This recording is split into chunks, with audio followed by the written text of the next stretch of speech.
This is a quick walk around inside and out of my new old VW 1.8 litre 2003 coupe. Basically just to document how it was before I did anything at all to it. Not in bad shape, but it's just, as any car this old for $2,800 would be, it's got a lot that needs to be done. So, exterior, as you can see, is in fairly nice shape. This is a Florida vehicle, so it doesn't have any rust underneath it, but you'll have to take my word for that because I'm not going underneath it with this video. Upholstery is pretty nice. There is one small blemish on the driver's seat here, which, I mean, it is what it is. It actually looks like a cigarette burn to me. That's not leather, by the way, that's leatherette.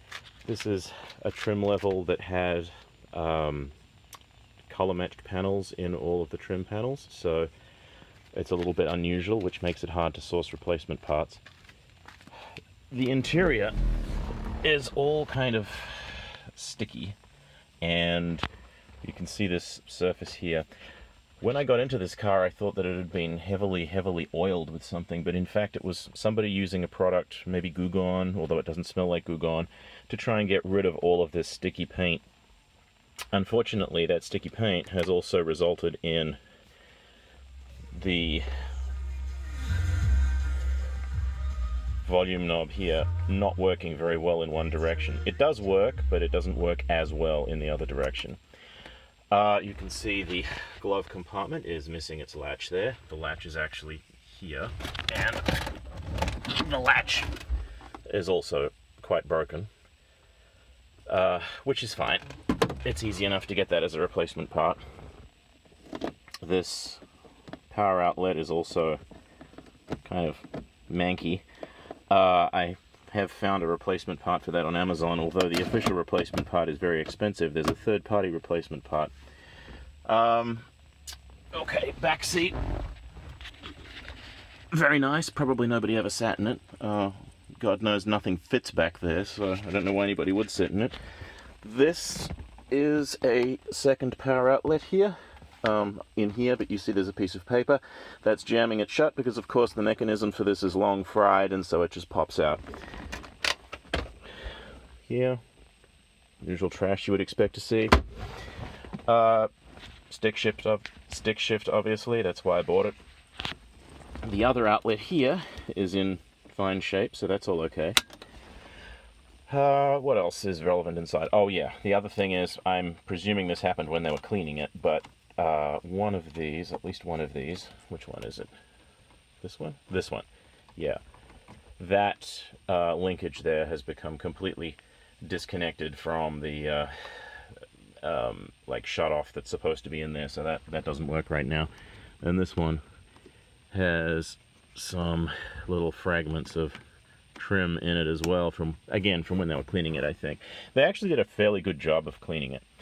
Okay, so over on the passenger side here, you can see that this switch is pretty loose. It needs to be replaced. This bezel is broken. The switch could use replacement too. Horrible glue residue all around it.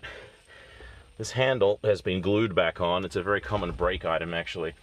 What's going to happen is, in order to get that trim panel off, there's actually 2 screws inside here and some more down the bottom that need to be removed in order to get that whole trim panel off to get to the back side of these switches. So when I have all of the switches, I'm going to pull that off.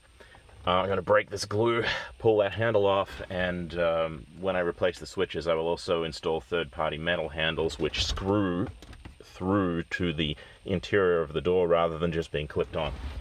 The driver's side doesn't have that problem, but it does have a crack around the bottom of the door handle here. Again, not uncommon at all. It's kind of a weak point.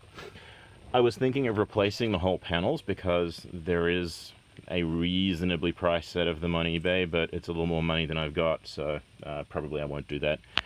Again, you can see this is pretty rough. The switch there is broken. It works. All of the switches work. And also the soft touch paint hasn't been fully cleaned off here. Sunroof. You can hear that crunching, and trust me when I tell you that this is sticking like you wouldn't believe. Oddly enough, the sunroof does work. It needs the key in. The sunroof does work, and it pulls the shade back, but it doesn't go back all the way, and it's very crunchy. not a problem. I have the replacement clips that go on the corners of the sun visor here. Unfortunately, in order to get into that, you need to really mess about. You need to pull the visor back all the way. You need to put the glass into full vent mode, and then you need to remove screws that are inside it at those points, 6 of them. 2 of them are missing, but again, I've gotten replacements, so that's fine. So that's the interior pretty much taken care of. It has probably the least useful feature for a Florida vehicle, which is heated seats. Can't imagine ever using that.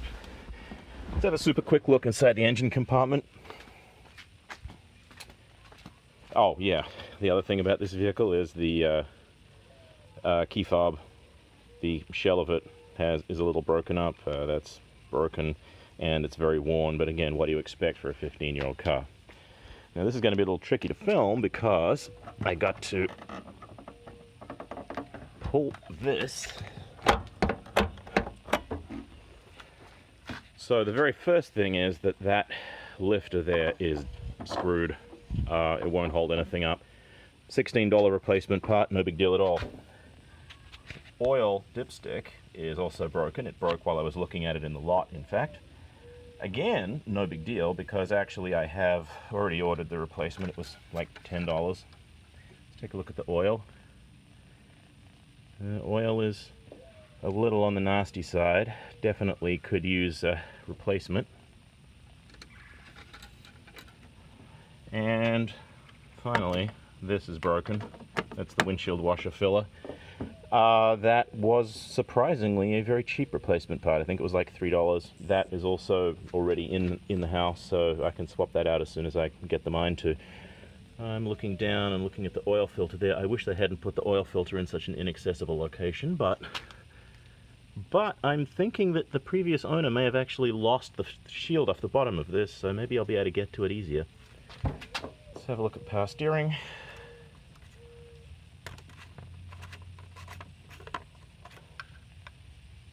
Plenty of it, I think. No, not much of it. Let me make a note to look into that. And brake fluid. Brake fluid is really well hidden here. So it's not easy to see, but it is well above the minimum, so brake fluid is okay. Power steering fluid, a little worrisome there. And coolant's good. I think that's pretty much everything for the engine compartment. It runs very nicely. Yeah. Oh, last thing. We'll also have to polish out those rather frosty headlights, but that's something you just expect from a vehicle this age. No big deal at all. Okay then. So, next videos you see will be of me actually doing something to this.